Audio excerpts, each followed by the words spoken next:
নবীজি বলেন, পাঁচটি পরীক্ষা দ্বারা তোমাদেরকে পরীক্ষা করা হবে। এই পরীক্ষায় যেন তোমরা না পড়ো, আমি নবী আল্লাহর কাছে পানাহ চাই।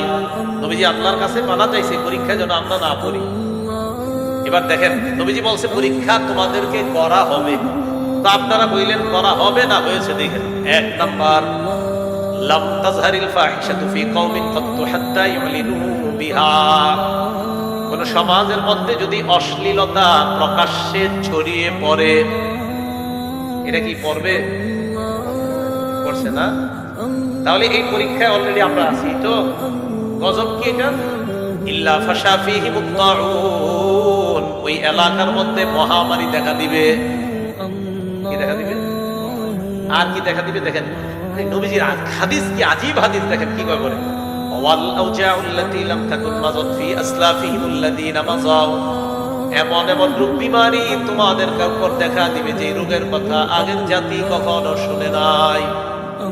Corona, Omicron, dengue, pneumonia, chikungunya, এগুলো শুনছে? রাসূল সাল্লাল্লাহু আলাইহি সাল্লাম বলেন, অশ্লীলতা যখন ছড়িয়ে পড়বে তখন মহামারী দেখা দিবে, আর এমন এমন রোগ দেখা দিবে যে রোগের কথা আগের জাতি কখনো শুনে নাই। এগুলো এক নাম্বার পরীক্ষা। তাহলে এই পরীক্ষাটা কি হবে না চলছে? পরীক্ষা নাম্বার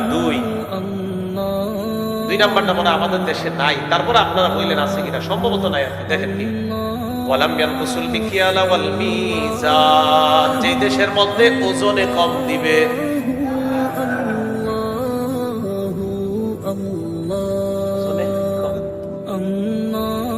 এটাও আছে না? যেই দেশের মধ্যে ওজনে কম দিবে এই দেশের মধ্যে গজব আসবে তিনটা। বলেন কয়টা? তাহলে ওজনে কম দেওয়ার পরীক্ষা যাদেরকে করা হবে তাদের উপর গজব আসবে তিনটা। ওই দেশের মধ্যে দুর্ভিক্ষ লাগবে। তাহলে দুর্ভিক্ষের দুইটা পরীক্ষা পাওয়া গেছে। একটা সুদ, আগের আলোচনায় সুদেও দুর্ভিক্ষ লাগে, আবার ওজনে কম দিলেও দুর্ভিক্ষ লাগে। তাহলে এক নাম্বার গজব দুর্ভিক্ষ, দুই নাম্বার ওয়াশিদ্দাতিল মাউনা, অর্থনৈতিক অভাব অনটন দেখা দিবে। তিন নাম্বার ওয়াজাউরিস সুলতানি আলাইহিম, তাদের উপর জালেম চেপে বসবে। তাহলে এ হলো দুই নাম্বার পরীক্ষা আর তিনটা গজব। তিন নাম্বার পরীক্ষা, ওয়ালাম ইয়ামনাউ যাকাত আমওয়ালিহিম, যে দেশের মানুষ যাকাত না দিবে। কি না দিবে? এটা কি ভবিষ্যতে হবে? ইল্লা মুনিউল কাতরা মিনাস সামা, ওই দেশে রহমতের বৃষ্টি বন্ধ করে দেওয়া হবে। রহমতের বৃষ্টি, রহমতের বৃষ্টি কাকে বলে? যে বৃষ্টির কারণে কৃষকের মুখে হাসি ফুটে, যে বৃষ্টির কারণে কৃষি খাতে আমাদের দেশের অর্থনৈতিক অবস্থা চাঙ্গা হতে পারে। ওই রহমতের বৃষ্টি বন্ধ করে দেওয়া হবে। যাকাত না দেওয়ার পরেও আমাদের দেশে কেন বৃষ্টি হয়? আমাদের দেশে যাকাত দেয় না এমন লোক আছে না? তো এরপরে বৃষ্টি কেন হয়? নবীজি কি বলে দেখেন, লাউলাল বাহাইম লাম ইউমতারু, চতুষ্পদ জন্তুরা যদি না থাকতো দেশে, হাঁসগুলা সাঁতার কাটে, বৃষ্টি আসলে এরা আনন্দ করে মজা পায়। কিছু প্রাণী আছে বৃষ্টি আসলে তারা মজা পায়, বৃষ্টি আসলে সাপেরা মজা পায়, কিছু প্রাণীরা বৃষ্টি আসলে মজা পায়। নবীজি বলে, আল্লাহ ওই হাইওয়ান জানোয়ারকে বৃষ্টি দেয়, তাদের উসিলায় তোমরা বৃষ্টি পাও। তাহলে যাকাত না দিলে রহমতের বৃষ্টি। দেখেন আপনি সত্যিকারের কৃষকদের যে সময় বৃষ্টি দরকার তখন বৃষ্টি হয় না। চার নাম্বার, ওয়ালাম ইয়ানকুদু আহদাল্লাহি ওয়া আহদা রাসূলি, যে দেশের মানুষ আল্লাহ আল্লাহ রাসূলের সাথে অঙ্গীকার ভঙ্গ করে, ওই দেশের মধ্যে ইল্লা সাল্লাল্লাহু আলাইহিম আদুওয়াম মিন গায়রিহিম, বহিরাগত শত্রু আল্লাহ ওই দেশের উপর চাপিয়ে দিবে। ফাআখাযু মা ফি আইদিহিম, ওই শত্রু এসে তাদের দামি দামি সম্পদগুলো ছিনিয়ে নেবে। যে দেশের মধ্যে আল্লাহ আল্লাহ রাসূলের সাথে অঙ্গীকার ভঙ্গ করে। যেমন আবু দাউদ শরীফের 4015 নম্বর হাদিসের বর্ণনা, নবীজি সাল্লাল্লাহু আলাইহি সাল্লাম বলেন, আলী লা তাকশিফ ফাকিজাকা, আলী তুমি তোমার রানটা খুলো না, তোমার রান কাউকে দেখাও না। আমরা নবীর সাথে অঙ্গীকারবদ্ধ হয়েছি যে ইয়া রাসূলুল্লাহ, আমরা আমাদের রান কাউকে দেখাবো না, কারণ রান দেখানো হারাম। ওয়ালা তানজুর ইলা ফাকিজি হাইয়িন, আলী তুমি কোন জীবিত ব্যক্তির রানের দিকে তাকাও না। আমরা ওয়াদাবদ্ধ হয়েছি যে আমরা কোন জীবিত ব্যক্তির রানের দিকে দেখবো না। ওয়ালা ফাকিজি মাইয়িতিন, মরা ব্যক্তির রানের দিকে তুমি তাকিও না। আমরা ওয়াদাবদ্ধ হয়েছি যে আমরা মরা ব্যক্তির রানের দিকেও তাকাবো না, আমরা মরা ব্যক্তির রানের দিকেও তাকাবো না। তাহলে এই বিষয়ে আমরা নবীর সাথে ওয়াদাবদ্ধ, আল্লাহর সাথে ওয়াদাবদ্ধ হয়েছি। আল্লাহ বলেছেন মা আতাকুমুর রাসূল ফাখুযু, নবীজি তোমাদেরকে যা দিয়েছেন তা গ্রহণ করো। ওমা নাহাকুম আনহু ফান্তাহু, যা থেকে নিষেধ করেছেন তা থেকে তোমরা বিরত থাকো। এটা আল্লাহর সাথে আমরা অঙ্গীকারাবদ্ধ হলাম। এখন দেখেন, অঙ্গীকারাবদ্ধ হওয়ার পরেও যদি আমরা আল্লাহ রসুলের অঙ্গীকার, তার সাথে অঙ্গীকার আমরা ভঙ্গ করি, আল্লাহ রসুলের সাথে অঙ্গীকার ভঙ্গ করি, তো জীবিত ব্যক্তির রান দেখবা না, মৃত ব্যক্তির রানের দিকে তাকাইবা না, এটা আমরা অঙ্গীকার করলাম। করার পরেও যদি আমরা জীবিত ব্যক্তির রানের দিকে তাকাই, আমরা না আল্লাহর সাথে বলছি আল্লাহ আপনার নবী যা দিবে তা গ্রহণ করব, আপনার নবী যা থেকে নিষেধ করবেন তা থেকে আমরা বিরত থাকবো। তাহলে নবী নিষেধ করছে রান দেখাইবা না, রান দেখবা না। বলেন নাটক সিনেমায় যদি রান দেখা যায়, সেই রান দেখা হালাল না হারাম?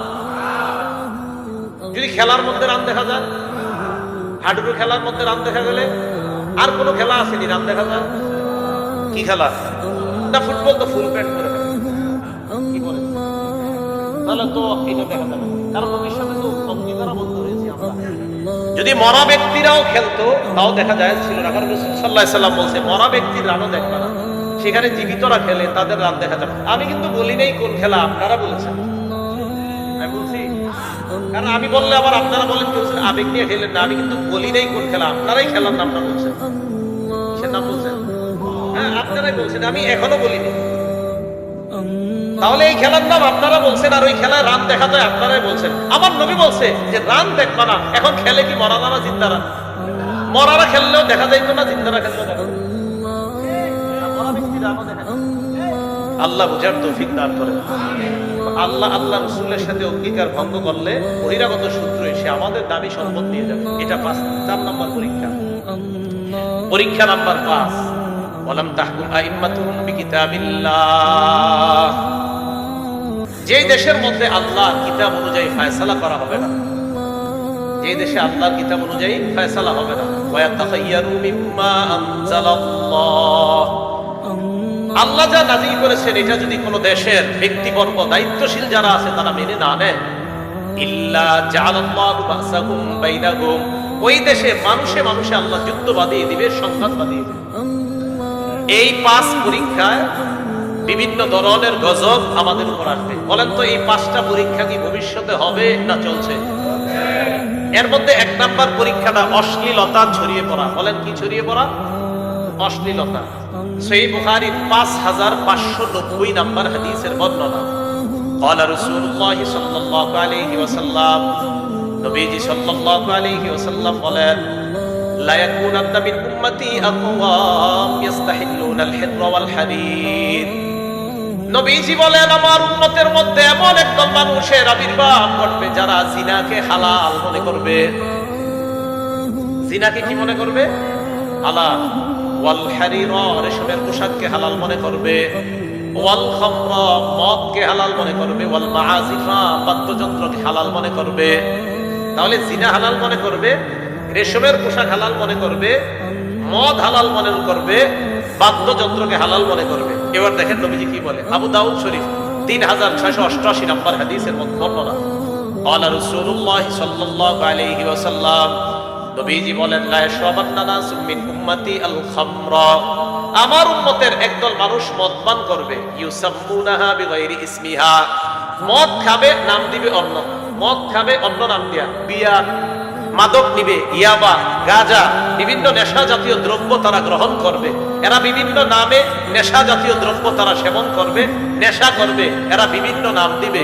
নবীজি বলেন, ইউযাফু আলা রুউসিহিম বিল কাইনাতি ওয়াল মুগান্নিয়াত, একদিক দিয়ে তারা মদ টানতে থাকবে, অন্য দিক দিয়ে গান বাদ্য আর ঢোল তবলা চলতে থাকবে, আর মাদক চলতে থাকবে, নর্তকীরা নাচানাচি করতে থাকবে। নবী বলছে এটা হবে। এটা কি হবে না চলছে? একদিক দিয়ে মদ পান, অন্য দিক দিয়ে নর্তকীরা গানের তালে তালে নাচানাচি। আল্লাহ পাক রব্বুল আলামিন আমাদের সকলকে অশ্লীলতা, বেহায়াপনা, এই নৈরাজ্য আর যা যা বলা হয়েছে, যেই জাতীয় কারণে, যে অশ্লীলতা আর যেই সমস্ত গুনাহের কারণে দুনিয়ার মধ্যে গজব আসে, এই গজব থেকে যেন আমরা বেঁচে থাকতে পারি আল্লাহ তৌফিক দান করেন।